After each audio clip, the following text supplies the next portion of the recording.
माननीय हरदीप पुरी जी।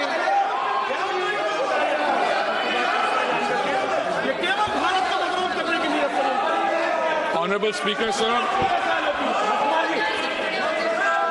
Honorable Speaker, sir. I rise to inform.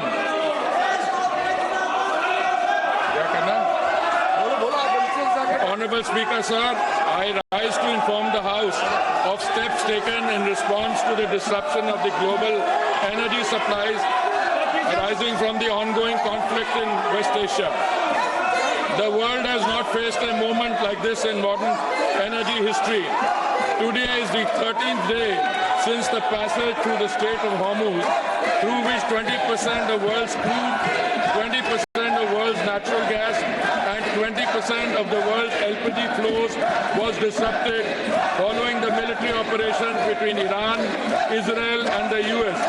For the first time in recorded history, the Strait of Hormuz has been effectively closed to commercial shipping.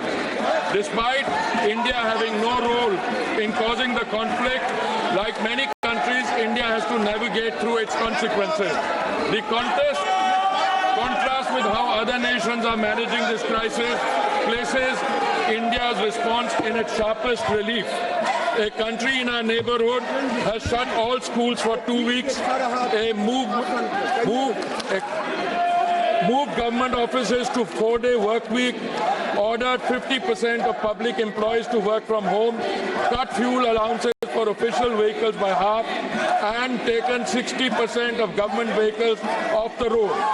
This country has experienced the largest single fuel price increase in its history, with petrol up approximately 20% in a week. In another neighbor has closed universities early and brought forward the Eid al-Fitr holiday to save fuel. Countries in Southeast Asia have also had to take energy rationing and conservation measures. Honorable Speaker, sir, India's crude supply position is secure and volumes secured exceed what Hormuz would have delivered. Before the crisis, approximately 45% of India's crude imports transited through the Hormuz route. Thanks to the Honorable Prime Minister's outstanding diplomatic outreach and goodwill, India has secured crude volumes that exceed what the disrupted Strait of Hormuz could have delivered in the same period. Non-Hormuz sourcing has risen to approximately 70% of crude imports, up from 55% before the conflict began. India sources crude from 40 countries as against 27 in 2006 and 7. This structural diversification, built through sustained policy over successive years, has given us options that other nations find themselves without. Refineries are operating at high capacity utilization. In several cases, they are exceeding 100%. There is no shortage of petrol, diesel, kerosene, ATF or fuel oil. The availability of petrol, diesel, aviation, turbine fuel, kerosene and fuel oil is fully assured. Retail outlets across the country are stocked and supply chains for these products are functioning normally. Additional allocation of PDS kerosene has been issued to all the states.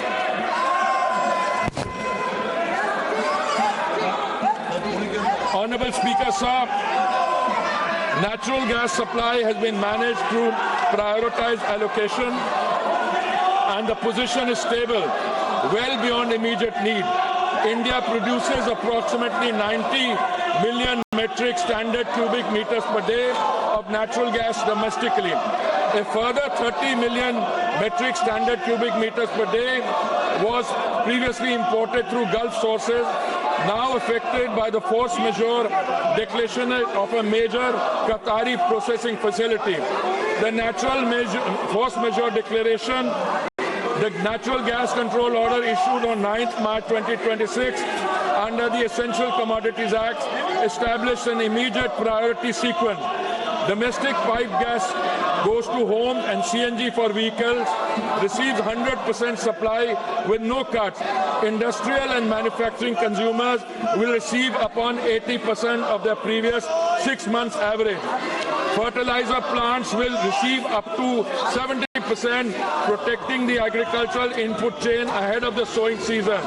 Refineries and petrochemical units absorb a managed reduction with the House that the shortfall has been substantially upward through alternative procurement. Large LNG cargoes are arriving on an almost daily basis through alternative supply routes, and India has sufficient gas production and supply arrangements to sustain this position even in the event of a prolonged conflict.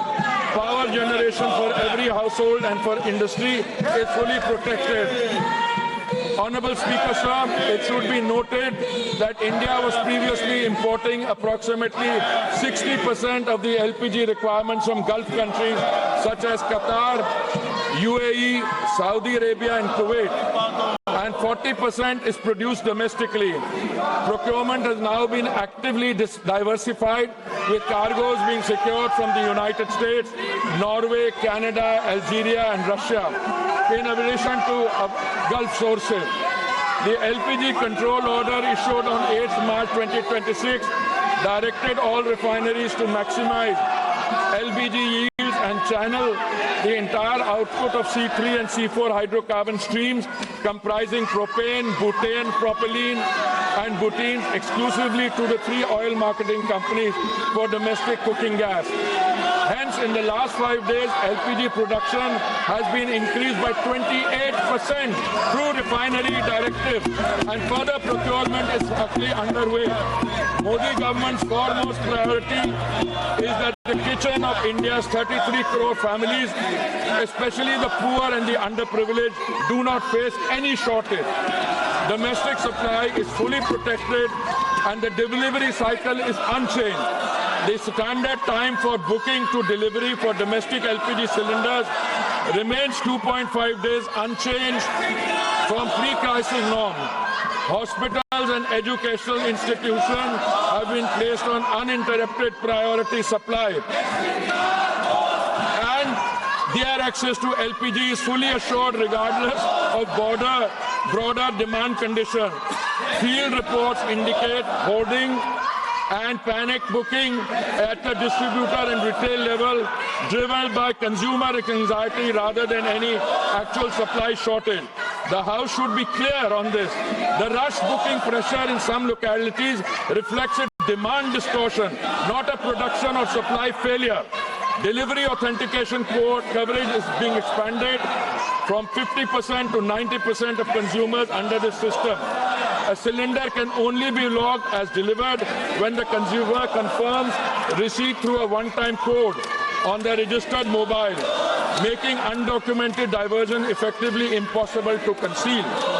A 25-day minimum booking period has been introduced as a demand management measure in urban areas and 45 days in rural and Durgam Kshetra areas.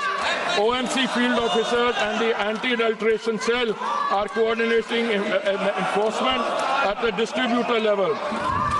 The Home Secretary has chaired a meeting with Chief Secretaries of all states to align state-level administration with the central supply and information framework. Commercial LPG has been regulated to prevent black marketing, not to penalize the hospitality sector. Commercial LPG is sold in a completely deregulated, over-the-counter market at market price without any government subsidy. There is no registration system, no booking requirement, no digital authentication, and no delivery confirmation mechanism. Any business or individual can purchase cylinders in any quantity at the point of sale with no government control in normal times. In a supply-constrained environment where public anxiety is elevated, this deregulated structure creates a direct and uncontrolled pathway for hoarding, diversion and resale at inflated prices. Had commercial supply have been diverted to the grey market at the expense of genuine commercial consumers and domestic households alike. The government has therefore taken the responsible course to regulate this channel with clear priorities and a transparent allocation mechanism. A 3-member committee comprising executive directors from IOCL, HPCL and BPCL was constituted on 9th March 2026. Extensive meetings have been held and state civil supply departments and restaurants associations across the country and are continuing.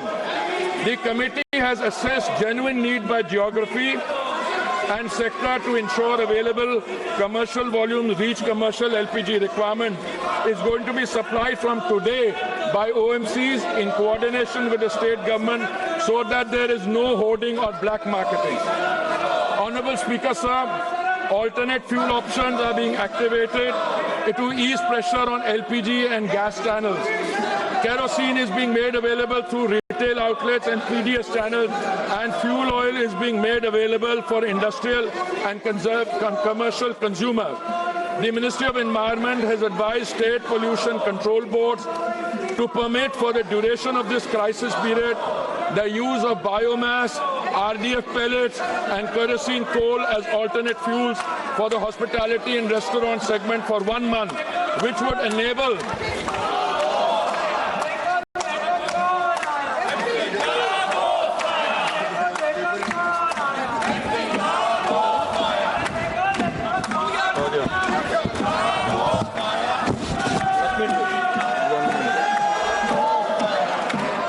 wider range of establishments to switch and free of LPG for priority consumers.